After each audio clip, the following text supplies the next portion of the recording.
पाहूया पुढील महत्त्वाची बातमी। मंत्री नितेश राणे मुंब्र्यातील कावड यात्रेत सहभागी झालेत। तर आजपासून मुंब्राला मुंब्रा देवी म्हणा असं नितेश राणे म्हणतायत। मंत्री नितेश राणेंचं हे आवाहन आहे। मुंब्रा भगवा होता, आताही भगवा आहे आणि पुढेही भगवा राहिला पाहिजे असं आश्वासन नितेश राणे यांनी दिलंय।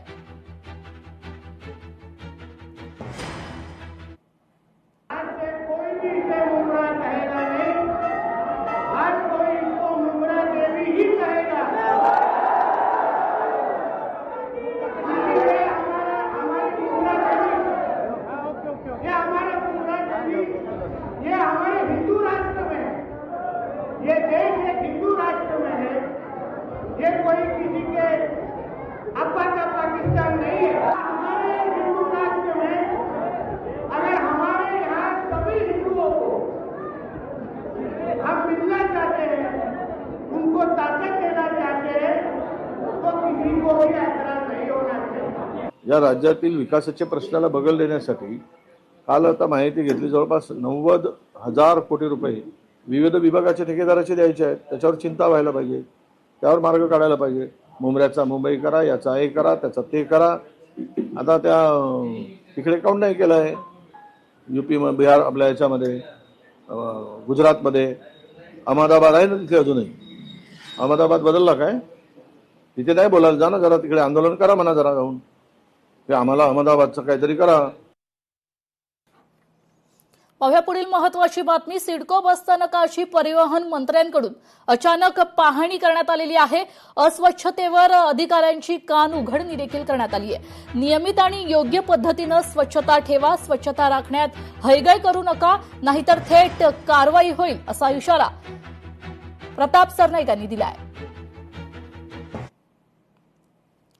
नाही अस्वच्छता होती आणि त्या संदर्भात मी माझ्या कर्मचारी आणि अधिकाऱ्यांची कानउघडणी केलेली आहे।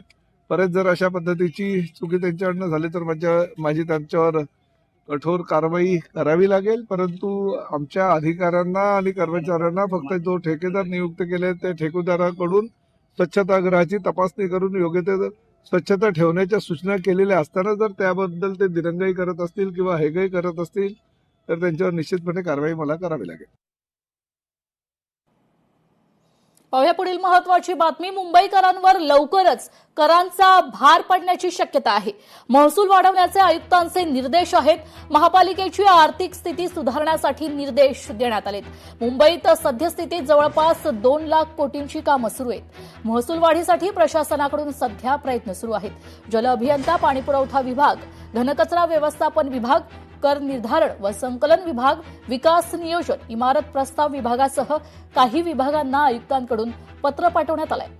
घनकचरा वापरकर्ता शुल्क, पाणीपट्टी वाढ, जल आणि मलनिसारण शुल्क आकारणीसाठी चाचपणी होणार आहे। याचा अहवाल काही दिवसात संबंधित विभागाकडून महापालिका आयुक्तांना सादर होणार आहे। त्यावर चर्चेनंतर अंतिम निर्णय घेतला जाणार। तर दहीहंडीपर्यंत महापालिका कर वाढवणार नाही असं मत मनसे नेते बाळा नांदगावकर यांनी व्यक्त केलंय। मला वाटतं गोविंदापर्यंत वाढवणार नाही, आता गोविंद आहे, लोकांना पाण्याची आवश्यकता आहे, त्याच्यानंतर बोलू आपण या विषयावरती।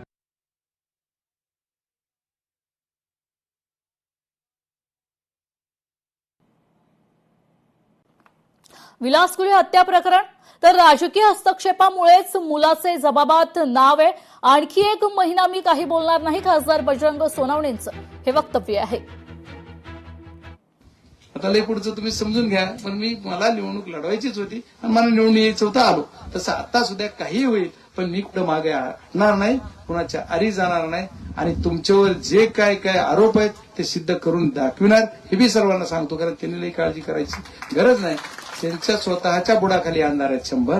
पण मी थोडं शांततेने आणखी 1 महिना मी काही बोलणार नाही, 1 महिन्याच्या नंतर बघू, एवढंच सांगतो। बाकी जास्त काही राजकारणावर बाकी बोलायचं नाही, कुणावर काही टीकाटिप्पणी करायची नाही आणि कुठल्याही कार्यकर्त्यांना सुद्धा लई घाई गडबड करायची गरज नाही। लोकशाही मराठी ऐका, पहा, जागरूक रहा।